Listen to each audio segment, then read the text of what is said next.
you know, so we went to everybody in the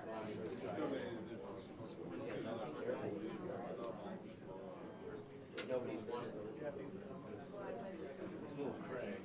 He's basically saying that we're all cyborgs already.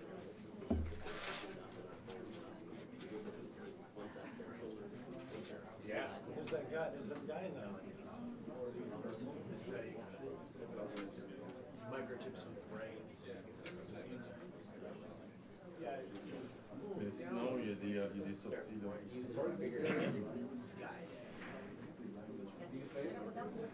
But it's scary when you start talking about surface level power. It's already happening. And that's the type of thing that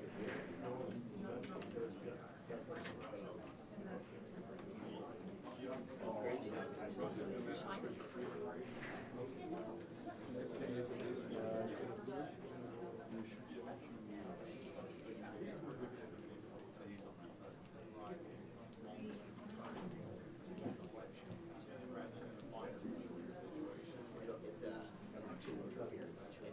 election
Maybe a ticket for a friend there. We just arrived.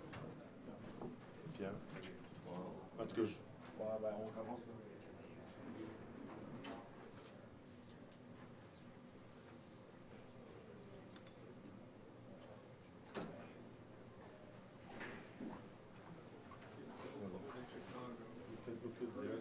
It's the floor is the one on the left when you turn the top, and it's a line up.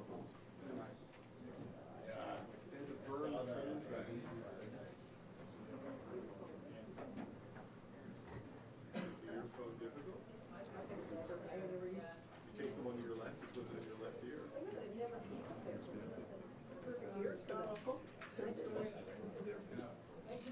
Do you have like flat Lego ears or what's the deal?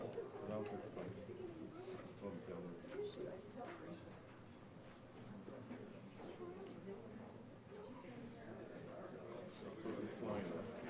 It's line up.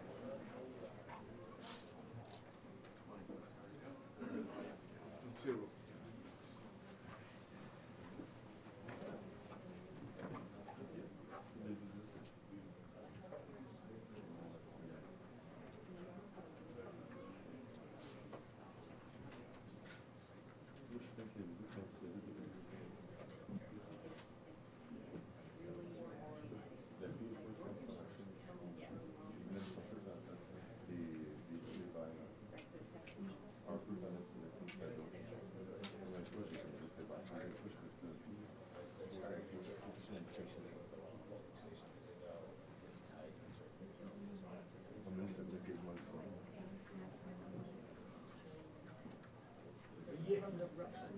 Non, non, c'est pas ça, mais c'est parce que c'est comme à gros ça que j'ai envie de sortir.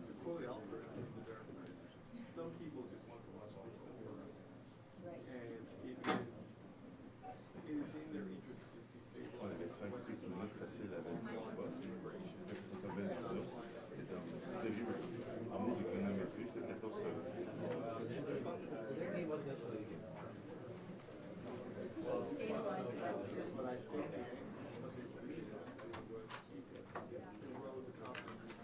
In the black bag there, on the chair, just unzip it. You should have one. That's mine. well, because either way.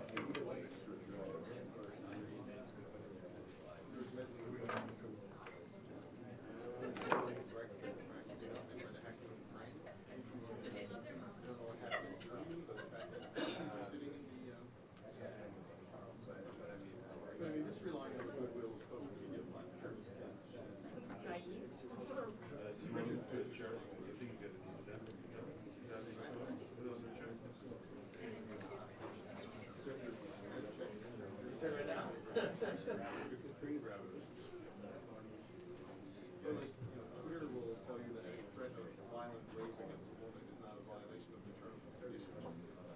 Right? Like if you see the stories of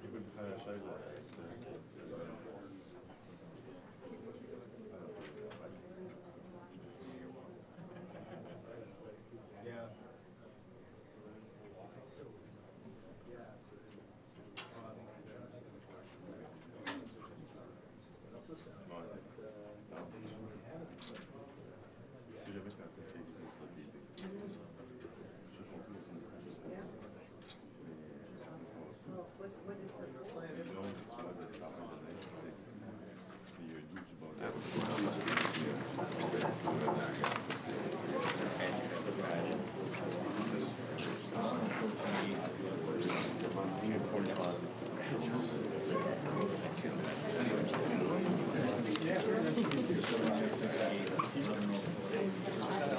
Seconds, 30 secondes.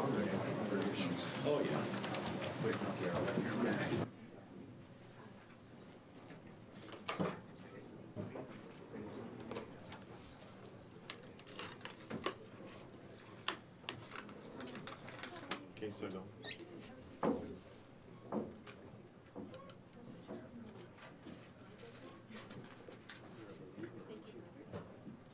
Yeah, that's one of my biggest problems. Yeah. No. Especially for people. I got told that too right in the beginning of my journal. You're too nice and you trust too much. You get scored quickly. And I have. Yeah. Because I trusted somebody who told me something. Well, the person with no reason to lie. On the other hand, Heads up.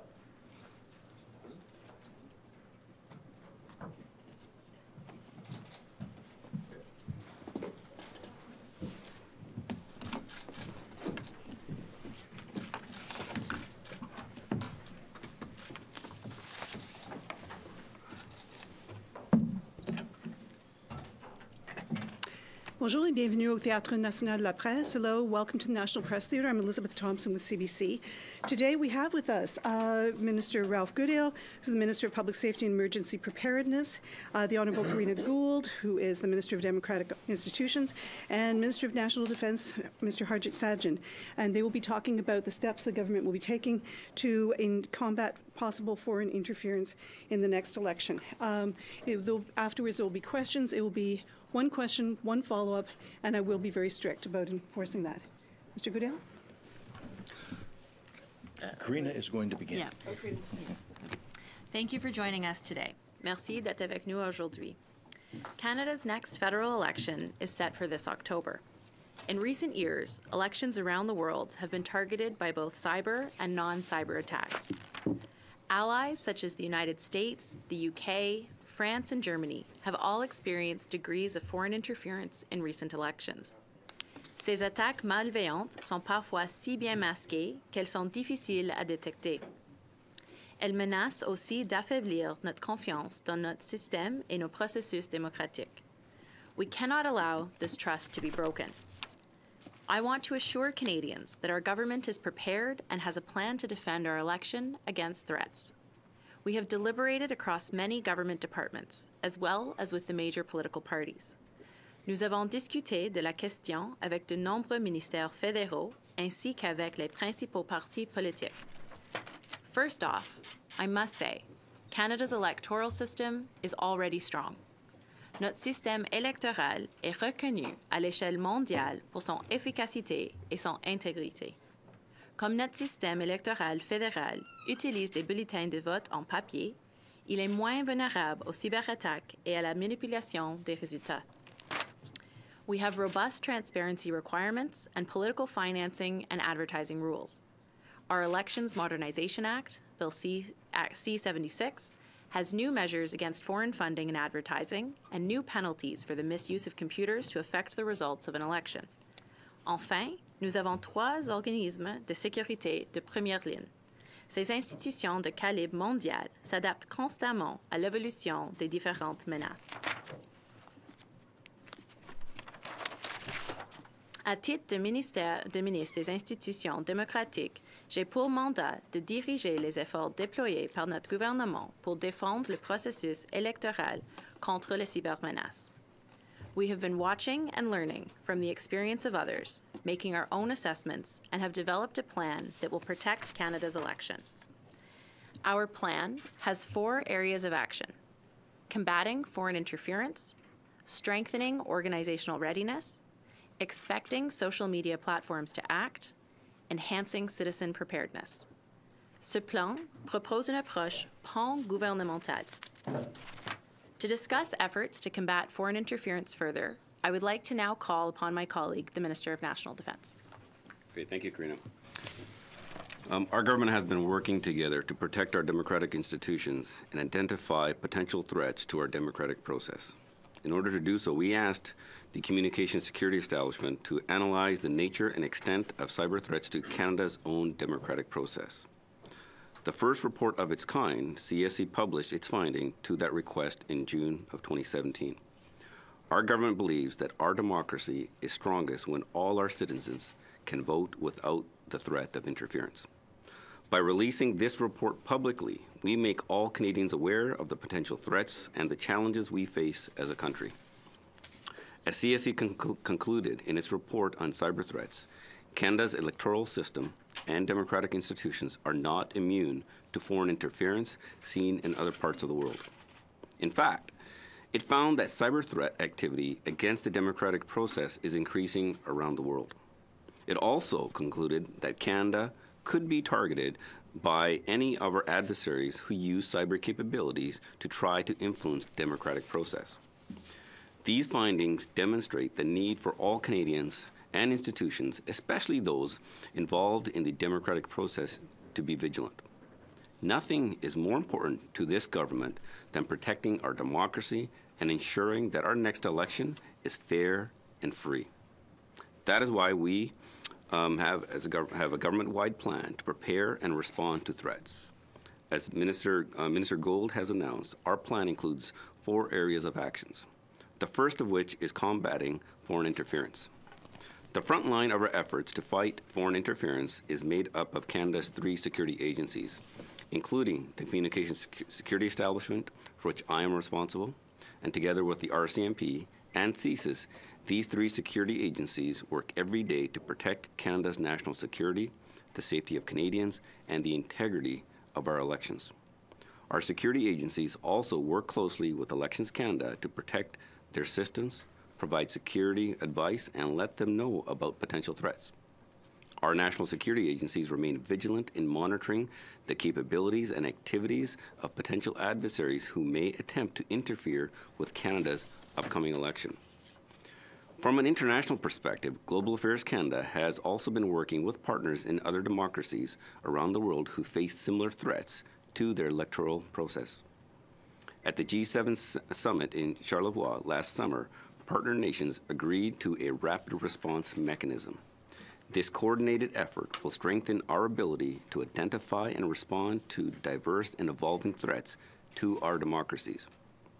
Housed within Global Affairs Canada, the G7 Rapid Response Mechanism Coordinated Unit will act as a focal point for Canada and all of its G7 partners. The coordination unit will be tasked with sharing information and threat analysis and critically identifying opportunities for coordinated responses when an attack occurs. The RRM Coordination Unit will provide analysis and reports on threat patterns and trends. The information shared across the G7 will be used to develop a better understanding of the evolving threat environment. This will help us better position ourselves to anticipate, identify, and respond to threats across the G7. And under Minister Goodale's mandate, the RCMP is relocating assets to create a foreign actor interference investigative team, which my colleague will describe in a moment. Our government has established initiatives like the new Security and Intelligence Threats to Elections, known as SITE. It's a task force chaired by CSE, which brings together CSIS, RCMP, and Global Affairs Canada to help prevent covert, clandestine, or criminal activities from influencing or interfering with the electoral process in Canada. site, combined with the G7 Rapid Response Mechanism and the RCMP's Foreign Actor Interference Investigative Team, demonstrate that our government is dedicating the resources needed to protect against cybersecurity threats and foreign interference to our electoral process. We are also improving how government organizations work together to address these threats. As you know, as part of the 2018 National Cybersecurity Strategy, CSE established the Canadian Centre for Cybersecurity.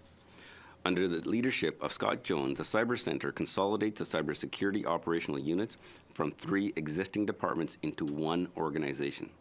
This consolidation improves the government's organizational readiness to respond to cyber threats. CSE continues to protect the Government of Canada's information systems and networks against cybersecurity threats every single day. In addition, CSE has offered to provide cybersecurity advice and guidance to federal political parties on ways to strengthen their networks and systems. The Cyber Centre is also responsible for the Get Cyber Safe public awareness campaign, which educates and informs Canadians on ways to be safer online. In the lead up to the 2019 federal election, CSE will be releasing an updated report on cyber threats to Canada's democratic process. And I encourage all Canadians to use these resources. Now, before I pass it over to Minister Goodale, I would like to take a moment to thank all of the women and men at CSE for their tireless commitment to protecting Canadians. And due to the nature of their work, they may be less known, but their dedicated service helps keep all Canadians safe. And now I'd like to invite my colleague Ralph to speak. Thank you. Thank you, Harj, Karina. What we're announcing today is a plan to protect the integrity of Canada's 2019 federal election. As Minister Gould mentioned, the plan has 4 parts: combating foreign interference, strengthening organizational readiness, expecting social media platforms to act responsibly, and enhancing the preparedness of every citizen. Karina will deal with the latter 2 of those in just a moment. Minister Sajjan and I are focused on the first 2. From time immemorial, governments worldwide have been engaged in efforts to mold public opinion and government policies in other countries to advance their own interests. And as long as that is done in an open, peaceful, transparent manner within the law, it's fine. It's called diplomacy or treaty negotiations. Our Team Canada efforts to shape opinions and build support in the United States for NAFTA are a very good example. All very public, factual, lawful, no basis for any objection. But when that type of activity becomes covert or clandestine, when it consists of lies and disinformation aimed at misleading people, destabilizing the economy or society, or manipulating the democratic process, a bright red line gets crossed. It could be the old-fashioned way, hostile intelligence services collecting or stealing political, economic, commercial, or military information. Or it could be foreign agents providing illegal funds to support candidates or bribe officials. Or it could be cultivating personal or financial ties to coerce or manipulate diaspora. Increasingly, the interference is higher tech. Social media social media have been used to falsely slander elected officials. Trolls and bots are dispatched to stoke anxiety, even hysteria around sensitive issues. Fake news masquerades as legitimate information. As we've seen, these issues are of deep concern among G7 and Five Eyes partners. The Americans were obviously affected in 2016. In fact, both parties were hacked. Botnets were rampant. One study estimates that about 1/5 of all tweets posted during the final month of the 2016 U.S. campaign were generated by bots. So this wasn't citizens intensely engaged in the democratic process. Instead, it was contrived and electronically generated meddling intended to pervert the conversation. In France, botnets were used to promote false and defamatory propaganda against the leading candidate. In Germany, In the 2017 parliamentary elections, 7 of the 10 most shared articles about Angela Merkel, as posted on Facebook, were false. There is no doubt that covert and corrupt activities originating in foreign capitals are taking place. They're intended to corrode systems and institutions and pervert the course of democracy. To combat foreign interference, you first have to detect it. That's the work of our SITE task force and the agencies that are a part of that task force, consisting of the Canadian Security Intelligence Agency, the Royal Canadian Mounted Police, the Department of Global Affairs, all under the chairmanship of the Communications Security Establishment. Whether it's hacking, intimidation, bribery, or whatever, they have the tools and the skills to identify the interference and its source. For example, the RCMP has set up a special foreign actor interference investigative team to disrupt foreign activities that constitute criminal acts. CSIS conducts ongoing threat investigations that help identify, mitigate, and counter illicit foreign activities that target Canadians. Equipped with both intelligence and evidence, our police and security agencies will work with other organizations and institutions to improve their readiness and capacity to plan for, respond to, and mitigate foreign threats. Minister Sajjan has already referred to the 2017 CSE report that found Canadian political parties were particularly vulnerable to cyber attacks.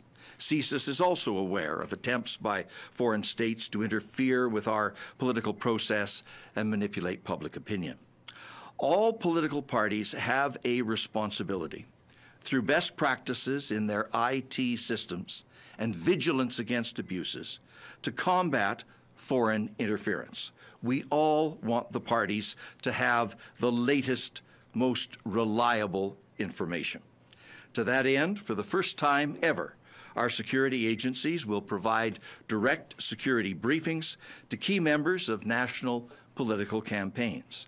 They will need to obtain the appropriate security clearance in advance, but once they get that, these multi-partisan campaign officials will be able to receive regular briefings, including classified information as appropriate, on the foreign interference activities, both cyber and human, that target Canadian democratic institutions. The news media is also a key player. Never has journalism been under such pressure from those who would masquerade as legitimate, but whose strings are pulled by foreign authorities as they use cyberspace to manipulate. I will leave it up to all of you to set your own high standards of reporting and analysis by which genuine journalism can be measured and distinguished from what's fake. With respect to social media, those who provide the platforms have a very important role to play in ensuring that they are contributing to and not detracting from political discourse. Individually and through the Five Eyes and the G7, we have challenged the social media operators to help us combat such evils as terrorist propaganda, the sexual exploitation of children, and human trafficking. More and more insidious foreign interference to subvert democracy is being added to the list of harms that these service providers need to help stop, and they are uniquely positioned to do so. And now, Minister Gould. Great. Thank you very much, Minister Goodale. Minister Goodale has touched on the role that social media plays in our democratic process. Les plateformes numériques telles que Facebook, Twitter et Google sont devenues des espaces importants pour la tenue des débats démocratiques. However, these platforms have been manipulated to spread disinformation and create confusion, which has the potential to disengage people in the democratic process. We are concerned about the risk online manipulation poses to the integrity of our election. We expect social media platforms to take concrete actions to help safeguard this fall's election by promoting transparency, authenticity, and integrity on their platforms. I have initiated conversations with the social media platforms to identify these actions. As a starting point, we are looking for a commitment from social media companies to implement changes here in Canada that they have already applied in other countries. Je suis déterminée à assurer une pleine transparence et à tenir les Canadiens au courant des progrès réalisés à cet égard. The fourth area of action is enhancing citizen preparedness. Des citoyens impliqués et informés est la meilleure défense contre les menaces à la démocratie. Les citoyens en mesure de reconnaître la fraude, la désinformation et la manipulation en ligne sont moins susceptibles d'en être les victimes. To help build those skills, we are dedicating $7 million towards digital, news, and civic literacy programming that will help Canadians critically assess news reporting and editorials, know how and when malicious actors exploit online platforms, and acquire skills on how to avoid being susceptible to online manipulation by malicious actors. Au cours des derniers mois, notre gouvernement s'est penché sur la meilleure façon de réagir à un acte d'ingérence qui remettrait en question l'intégrité du processus électoral. Our considerations included when and how Canadians should be informed, and by whom. Our goal was to find the right way to instill confidence in both the message and the messenger while remaining impartial. Today, I am also announcing the Critical Election Incident Public Protocol. The protocol establishes a simple, clear, and impartial process to inform Canadians of a threat to the integrity of the 2019 federal election. It is designed to avoid the kind of gridlock that could prevent an effective public announcement. The core responsibility for the protocol resides in a group of senior civil servants. Ce groupe rassemble des perspectives juridiques et de sécurité nationale, d'affaires étrangères et de gouvernance. Les membres de ce groupe possèdent l'expérience nécessaire pour évaluer de façon rigoureuse les faits relatifs à la sécurité et les répercussions de la communication d'une menace d'une telle ampleur aux Canadiens. Ils représentent les échelons les plus élevés de la fonction publique et ont pour mandat d'agir de manière impartiale, transparente et juste. Let me be clear. This is not about refereeing the election. This is about alerting Canadians of an incident that jeopardizes their rights to a free and fair election. If something happens during the campaign, Canadians will be able to trust that the right people have decided to make it public, that the information is accurate, and that the announcement is not partisan in nature. Because this issue rises beyond partisan considerations. Le protocole a une portée restreinte et un seuil d'intervention très élevé en ce qui concerne les annonces publiques. Le protocole s'appliquera seulement aux incidents qui ont lieu pendant la période électorale. If the group determines that the threshold has been met, the clerk of the Privy Council will direct the head of the relevant security agency to notify Canadians of the incident. Par souci de justice et de transparence, nous avons consulté les 4 grands partis politiques à plusieurs reprises dans le cadre de l'élaboration de ce protocole. It is important that Canadians trust the purpose of the protocol and the decisions made by the senior group of public servants will be made in an impartial manner. Our hope is that such a public announcement never happens, but it is essential that we inform Canadians now of a structure in place to keep them informed and engaged. We are adapting to new realities from a position of strength. The measures announced today will bridge gaps that this evolving environment creates. Pour qu'une démocratie soit forte et résiliente, il faut que les citoyens aient confiance dans le processus et la légitimité des résultats. Together, we are working hard to prepare for a free, fair, and secure 2019 federal election so that we can continue to uphold the trust and confidence that Canadians have in our democracy. My colleagues and I welcome your questions. Merci. Time for questions. It'll be one question, one follow-up. I will be strict because we are going to be limited in time. We'll do the around the room and then go to the teleconference. First question, Julie Van Dusen, CBC. I'm not sure which one of you would like to handle this, but Mr. Goodale, you talked about bots in the United States and false information about Angela Merkel. Can you give us an idea what kind of incidents could happen here that would prompt the Canadian government to alert Canadians in the middle of a campaign? Could you just give us an idea? Karina will answer. Yeah, so thank you very much for the question. And one of the things that's important is that the threshold for alerting the public needs to be high. It needs to be something that is compromising the ability for a free and fair election to take place. However, over the past 2 years, we have learned from incidents around the world, specifically in allied countries like the United States or France, as to what kinds of incidents those would be. And of course, they would be context dependent, but this protocol is put in place to ensure that having learned from the experiences of our allies, that we can act swiftly here in Canada. Anyway, I'll ask my next question, but I was hoping for some examples. I'm assuming they're similar to what has been mentioned. Your documentation calls about malicious foreign actors seek to undermine our democratic societies and institutions. Who might they be? So as we have seen around the world, there have been incidents of foreign state actors that have tried to manipulate public discourse during an election. What's important to note is that our government is prepared to defend Canadian democracy. Ultimately, what we're talking about today is ensuring that when a Canadian walks into a ballot booth, when they mark their ballot, that they are making their decision based on the information that is out there, and we as a government are providing the tools and the information that they need to make an informed choice. Ultimately, it's Canadians who are deciding the outcome of the election, and our job as a government is to make sure that they have the tools and resources to make those decisions. Alex Goodale, Toronto Star. Mr. Gould, I'm wondering, one of the sort of weakest links in this sort of ecosystem is the news media itself. I'm wondering if you have undertaken any outreach to publishers, to executives at major networks, to discuss the possibility of foreign actors attempting to leak them information.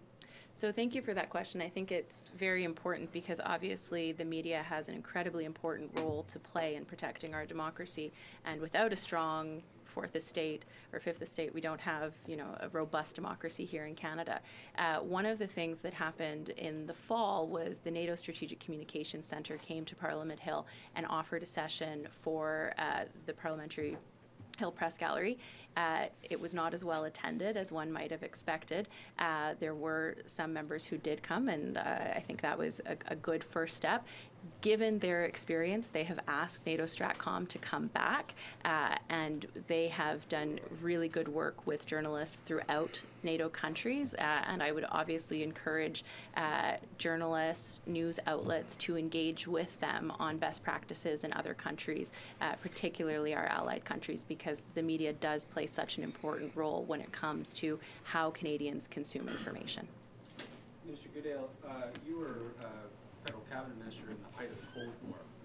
I'm wondering if you could... That was a low blow. But I'm wondering if you could reflect a little bit, maybe not as your current cabinet role, but as an MP, about how foreign powers, particularly Russia, has attempted to influence democratic countries, Western countries that they could be hostile to.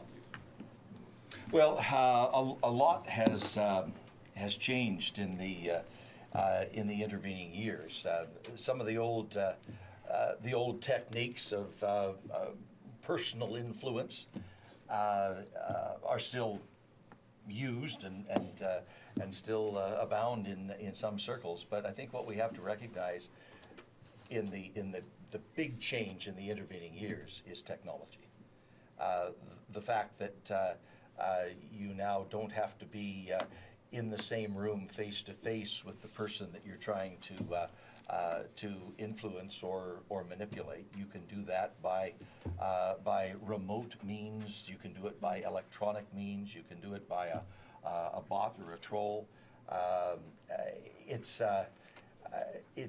the advent of that technology that makes things now so much more immediate, and the impact of that external influence is magnified many times over. The sorts of things that happened or reported publicly in the American election campaign of a couple of years ago would not have been physically possible in previous elections. and the time frame involved was telescoped, so the magnitude was many times magnified. We have to be aware that all of the old-fashioned techniques still apply of trying to exercise influence in a clandestine, covert way. But layered on top of that now are all the tools of modern technology, protected by techniques of encryption and activities on the dark web and all of that just makes it that much more difficult to first of all detect and then accurately analyze as to exactly who is doing what to whom and what is the motive behind that. That is why in the SITE task force here, under the chairmanship of CSE, the Communications Security Establishment, with all of its cyber expertise, the RCMP task force is there, CSIS is there, Global Affairs is there, the Rapid Response Mechanism represented through Global Affairs is there, all to make sure that we're bringing all of our modern defense mechanisms to bear for the objective of making sure that Canadians can make their own independent, impartial decision on the basis of what they truly believe as Canadians is the right thing to do and not manipulated by a foreign capital. Ray, TVA. À quoi vous vous attendez des géants du web comme Twitter et Facebook en fait? Qu'est-ce que vous leur demandez? Oui, merci pour la question. J'ai initié les conversations avec les géants du web et le gouvernement a 3 expectations qui seront d'assurer que les plateformes digitales assurent l'intégrité de nos élections, qu'ils ont l'authenticité dans les activités qui se passent sur leur plateforme et la transparence aussi. Alors, ils ont pris des initiatives et mes officiels sont en contact avec eux et ils sont en train de nous informer des actions qu'ils prennent. Par exemple, je sais que Twitter removes les fake accounts qu'ils détectent sur leur site, mais c'est seulement des pas initiaux. Nous espérons que les actions qu'ils ont prises dans des autres juridictions pour protéger les élections, par exemple dans les États-Unis ou en France ou en Allemagne, seront appliquées ici au Canada, mais nous sommes en train d'espérer qu'il y a plusieurs actions aussi. Et je crois que c'est pas seulement le gouvernement qui espère ça, mais c'est aussi les Canadiens qui utilisent leur plateforme, parce que nous espérons que, comme Canadien, quand tu es sur ton smartphone ou sur votre ordinateur, que tu as de confiance que les interactions que tu as sur les plateformes-là sont authentiques et l'information que tu reçois est de bonne information. Quelles sont les entités étrangères les plus susceptibles de mener ces campagnes selon vous au Canada? On pense à la Russie, mais là, la Chine est en brouille avec le Canada. Comme vous pouvez voir dans le rapport de l'établissement sécuritaire de communication qui a été publié l'année dernière, il y a 2 ans maintenant, il y a des États, il y a des acteurs qui ne sont pas des États, mais la chose importante de savoir pour les Canadiens, c'est que nous, comme gouvernement, nous sommes en train de nous sommes préparés pour les éventualités de n'importe où viennent les menaces cyber, et c'est pour assurer les Canadiens qu'il y a un plan et qu'il y a un effort pan-gouvernemental pour protéger nos institutions démocratiques. Daniel Leblanc, Globe and Mail. In terms of the high threshold for the protocol group to warn Canadians, in France it was fake emails, but in the U.S. it was real emails. At what level does the protocol raise questions about a leak? If it's real information, does that make a difference, whether the information is real or whether it's fake or a mix of both? Does that make a difference? So it will be context dependent, and what's important to note is that it could be one event or it could be a culmination of a series of events, and it will be up to this group of highly respected civil servants to make that decision. It will be based on information and evidence provided by the security agencies. And what's important is we, as a government, have asked for it to be 5 individuals so that it will be consensus-based and it will be discussed in order to alert the public. Cyber threats can come in many different forms, and some of them may be very low level and not have a great impact, and some may be greater, and we want to ensure that the gravity of announcing something to the public is taken into consideration as well. It was made clear at the briefing that right now this is a caretaker approach during elections. Right now the burden is on ministers, on the government, to warn Canadians of anything. Are you, any of your 3, aware of people or groups currently getting ready to influence the election, and if so, who? So we are a member of the G7, of NATO, of the Five Eyes. It would be naive of us to assume that we are not a target for a cyber attack. That being said, we are constantly monitoring, and as my colleague can comment, but the CSE will be coming up with an update to its cyber report in the coming weeks and months, and we look forward to receiving that, and that will be made publicly available. Kevin Gallagher, CTV. Thank you for taking our questions. Minister Gould, could you just be a bit more specific? So what are you asking from these social media companies that you are meeting with now? What do you need to see from them to make sure that Canada's democratic process and electorate's decisions are not compromised? So as I said, the first thing that I've asked for is for activities and actions that have already taken place in other jurisdictions to be applied here in Canada as well. Yeah, such as, for example, Twitter has their Ad Transparency Center to apply that here in Canada. That is a good example of one of the things that we're asking for. And we are constantly monitoring what they're doing. The EU has made some requests ahead of the EU elections, and we'll be following that and seeing if that should be applied in Canada as well. And importantly, it really rests on those 3 pillars in terms of the integrity, authenticity, and transparency of the activities that take place on their platforms. You know, quite frankly, we see that the social media companies, while they're starting to take some responsibility, still have a ways to go. And I think for their consumers and their users, they want to know that when they're interacting on those platforms, that they can have confidence in the interactions that they're having. And it's not a stretch to say that parliamentarians here in Canada, but also around the world, are looking closely at the activities and the responses of social media platforms to how they respond with regards to our democracy in terms of how we move forward. There are aspects, and I suppose this would be directed at Minister Goodale, but Minister Sajjan, if you want to jump in too. There are aspects within Bill C-59, which is before the Senate right now, which would enhance the powers to protect critical digital infrastructure, to prevent cyber attacks. It's taking a while in the Senate. It might not get passed till June. Our security agencies in Canada, are they going to be ready and have the proper tools to deal with foreign actors that have influenced the most powerful country in the world and how they could have voted in today's president? Well, two points.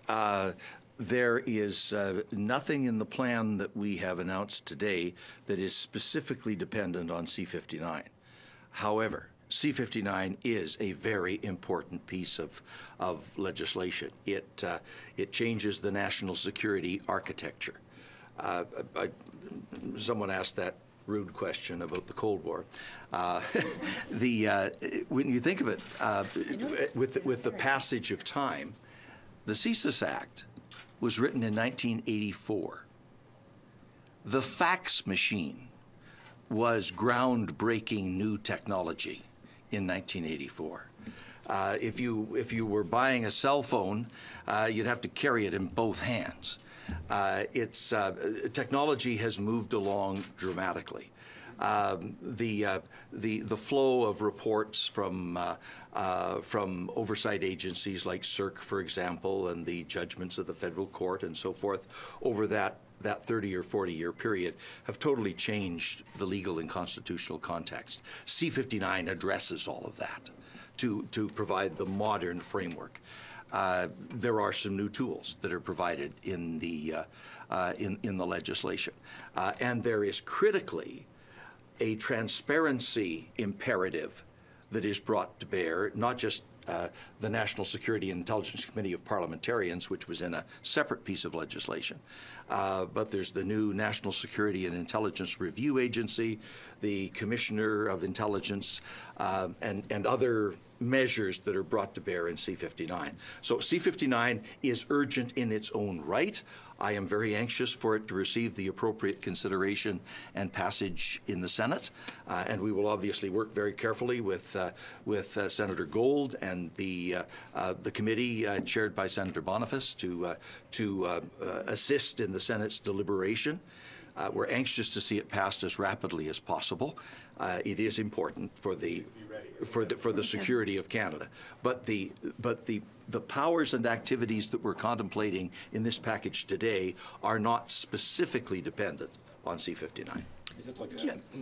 There is we have tremendous capability, and Bill C-59 will give us allow our legislation to catch up to the capabilities. But I think Canadians can have significant confidence in the defense of Canada and making sure that not only our elections will remain free because of our people. The people that we have are absolutely incredible. Yes, our investments will have an impact, and the legislation will help them allow them to do more. But I'm extremely proud of the people that we have in all our security agencies because they've been dealing with a multitude of different types of threats. And this is just a new type of threat that we have to deal with, and the recommendations that have been brought forward. But one thing I can assure you is Canadians can have confidence because of the people who are actually behind all this technology. Joan Bryden, Canadian Press. The government has said repeatedly on occasion that there have in fact been attempts at foreign interference in the Canadian democratic process. Mr. Goodale repeated that again today. And yet you have so far refused to tell us what those attempts have been. Are we to conclude from that those were not serious enough to warrant alerting the public? Yes. So very low level then? Yes. Okay. Can I just ask you about domestic actors?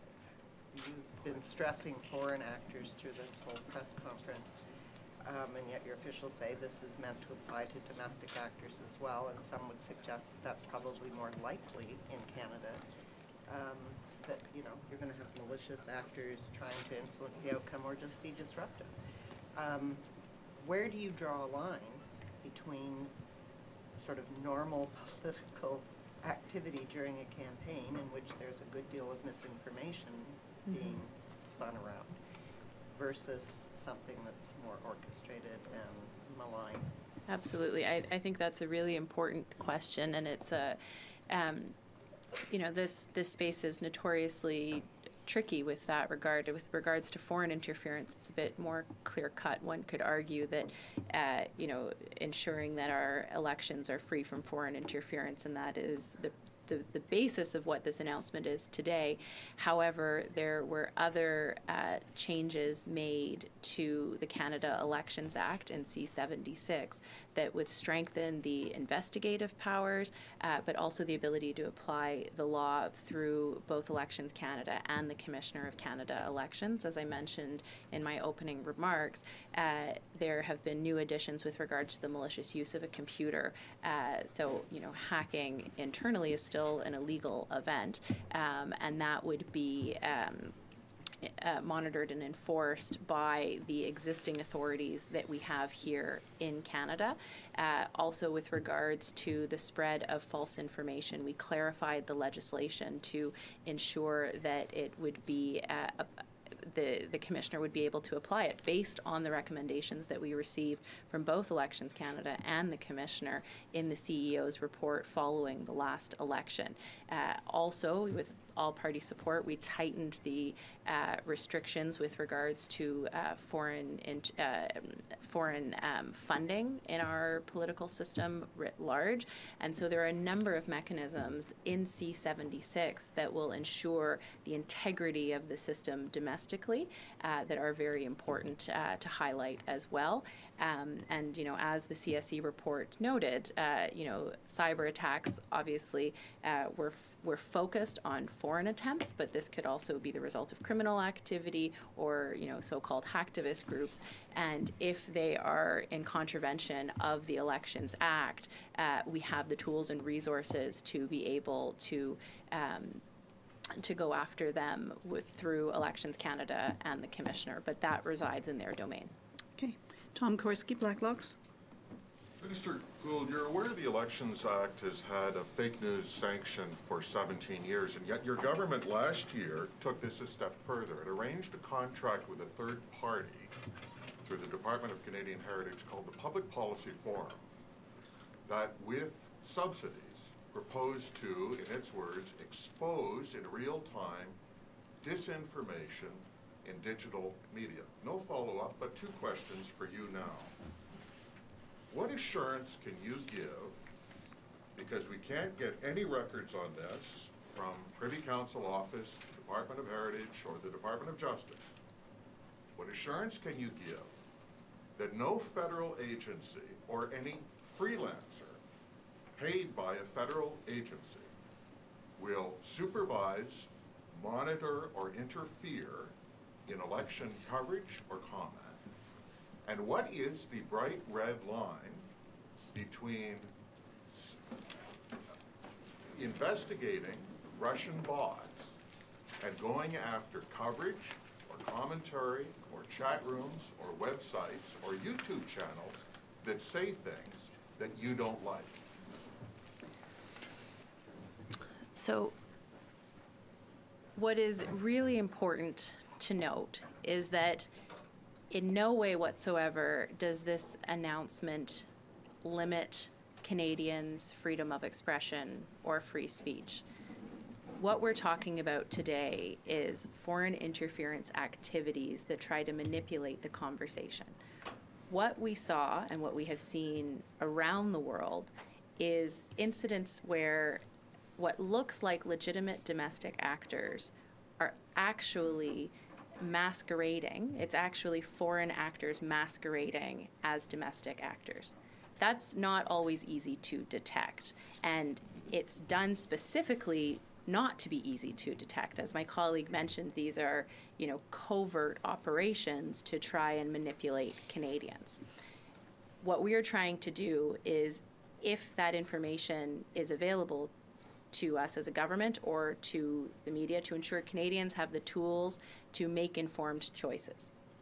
With regards to civic education and civic awareness, there are a multitude of very capable organizations in Canada who will be able to provide guidance to Canadians on how to evaluate information that is coming at them. Ultimately, it's not our job to tell Canadians what is good or bad information, but to provide them the tools and the resources to, when something comes at them, to make a choice on their own and to say where this information is coming from, who is behind it, and what their objective is. With regards to the money that I announced today, the funding that was announced today, the objective is to have civil society organizations in Canada who can help provide some of the civic awareness and education to evaluate news, digital media, etc., the information coming to Canadians so that they can make their informed choice of how they ingest this information and how they share it or not. So I just want to be sure I grasp this. You can't constitutionally affect a free press or free speech. You're telling me that you're going to pay some organization, presumably the Policy Forum, to rate the accuracy of digital media in an election year, and no one finds that creepy. I'm actually not telling you that. What I'm saying is that we are providing funding for civic education and awareness to help with media and digital literacy. When you open up a newspaper, you have a sense that this is coming from you know, a journalist who's professional, who has done their research, who's worked at it, and whose information is coming from a reliable source. Of course, depending on which newspaper that is, you have a sense of where that information is coming from.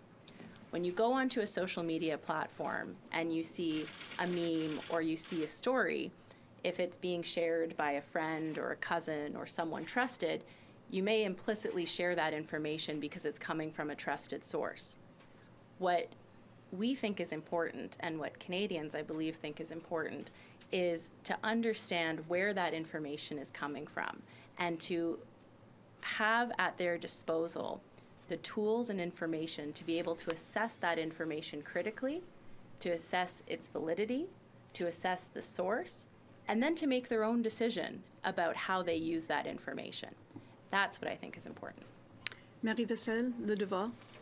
Prime Minister, Minister Gould, you touched on this, so I think perhaps you anticipated the question being raised either by some parties or by reporters. You mentioned that this isn't about refereeing the next election, but how do you anticipate or how can you envision a balance between denouncing disinformation and what some would call political spin, where quite often any of the parties use information that is a little false, very false, to make political gain? How can you explain that balance so that people aren't worried about what this might do? Of course, an election period is a period of heightened information and heightened discourse that's going on, and it's incredibly important and vital to our democracy to ensure that the space for legitimate domestic discourse takes place.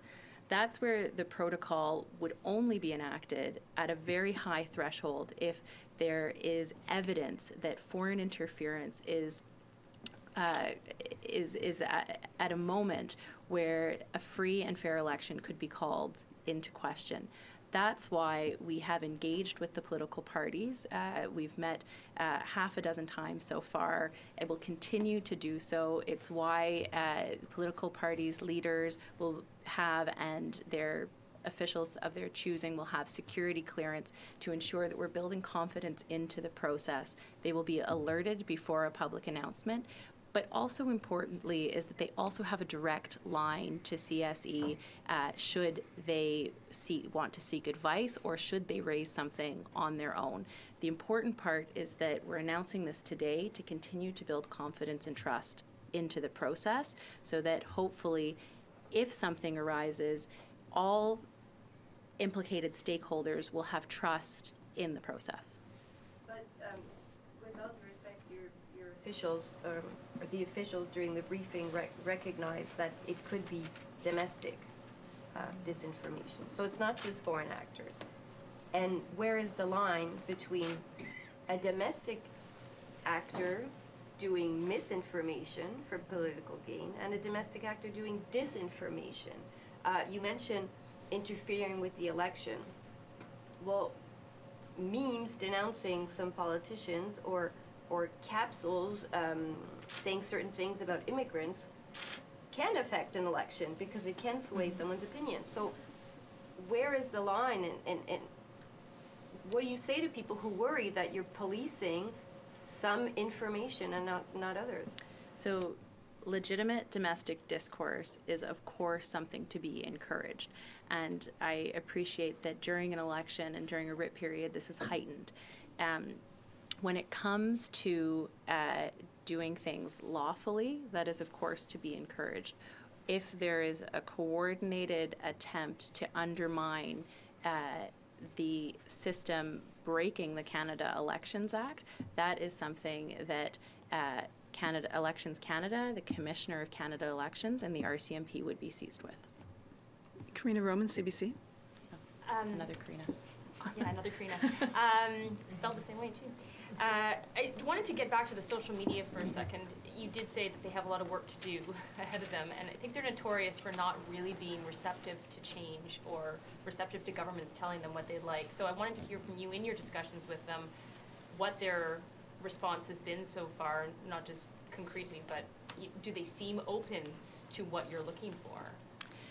I think there's an openness. I think there's an understanding on the part of the social media platforms that they need to do things better, that they have to re-earn the trust of the people that use their platforms, and that over the course of the past couple of years, there have been several incidents that have weakened the trust that people have in their platforms. I would say that, given the fact that in C-76 we legislated the social media platforms in two areas. First of all, with requiring them to have a ad registry during the pre-election and election period, as well as banning them from knowingly accepting funding for advertising from foreign sources, that there's a receptiveness to work together to ensure that they are doing everything possible to safeguard our elections. And I think, in a way, you touched on this in terms of domestic, though your officials were pretty clear that it doesn't matter the source, it matters the impact. So while you keep talking about domestic interference or coordinated campaigns really falling under the elections commissioner and elections, they seem to hint that there could still be a role for the protocol when it comes to domestic interference. So I wanted to get clarification on that, and also whether that means something like robocalls, which now seems old tech, but robocalls telling you to go wrong polling station, but now if there's some kind of more coordinated online campaign of that sort, would that fall under the elections side of things, or would the protocol have a role to play for that? So I think where sometimes it's tricky with regards to cyber attacks is that you may know that there is something going on, but it's difficult to attribute where that's coming from initially. And one of the things that I would say is that as a world, we've learned a lot more about how cyber attacks happen over the past 2.5 years.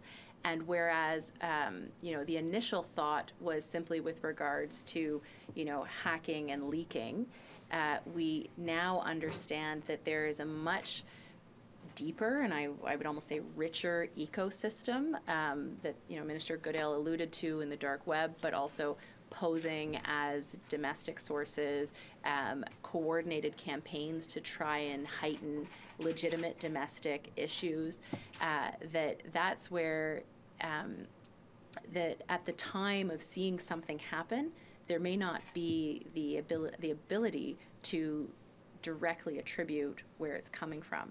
However, if it is a domestic actor that is breaking elections law, they will be subject to the weight of Canadian law and law enforcement here in Canada. Karina, we've got two other people on the list. We have two other people on the list. We've pretty much hit the time that we've been told. Can you hang in for two more questions? And they're sure. Okay. Can you? Yeah. You okay? Okay. Right.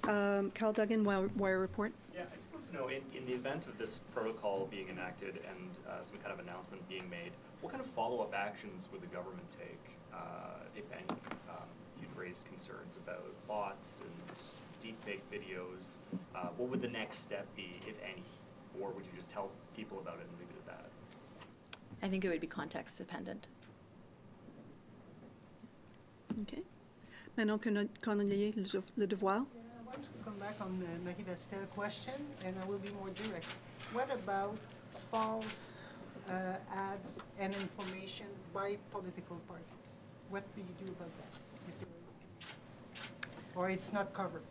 Because we have often false or distorted information by political parties. Yeah, that's really not up to the Government of Canada to weigh in on. The only thing that I would say is that within the updated Elections Act, the provisions around false information have been tightened so that they can be proven to be true or false. So, for example, if someone were to accuse me of having a criminal record, you can see that I do not have a criminal record. But the reason behind that, as was recommended by both the CEO at the time and the Commissioner, was so that they could be enforceable.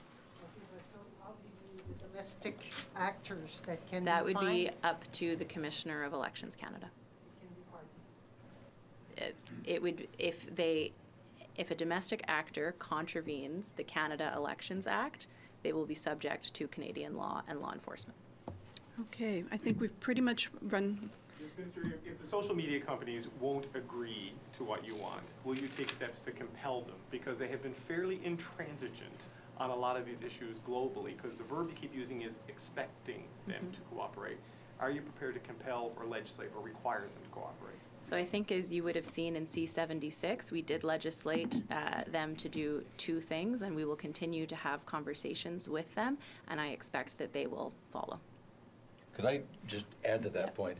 We've had a very vigorous conversation with them over the last 3 or 4 years about terrorist propaganda, about child sexual exploitation, and about human trafficking. It took a while to get the traction, but the responsiveness has increased over that period of time. Many countries are now raising with them this same point about foreign interference in elections. So the topic will not come as a surprise to any of them. And they have the experience of the last 3 or 4 years on other topics to understand the level of expectation that governments will present them with. Will they be compelled to report suspicious activity to your committee during the campaign? Like, they might detect it through their algorithms and their securities before you might. Are they going to be compelled to So they report have it? ongoing relationships, and one of the expectations is to ensure that they are open in communicating. I'm going to exercise the moderator's prerogative to ask one small question. Facebook just, for example, broke the ProPublica Facebook ad collector tool, and they changed things to actually thwart people trying to be see transparently what political parties were up to. How far are you willing to go if they won't cooperate with you? So I think that needs to be clarified, because I've heard conflicting information on that this morning. However, if that is the case, that's very disappointing, because I think that was an important tool for the media and the public to hold Facebook to account. But as I've said, there have already been 2 occasions in C-76 in which we have legislated social media platforms, and they will follow the law, and we will continue to have these conversations. But of course, we'll see how they react. But how far are you willing to go? Are you willing to, for example, pull government advertising from a platform that won't cooperate? We'll have to continue on our discussions and see how these conversations go. Okay. Thank you. Thank you.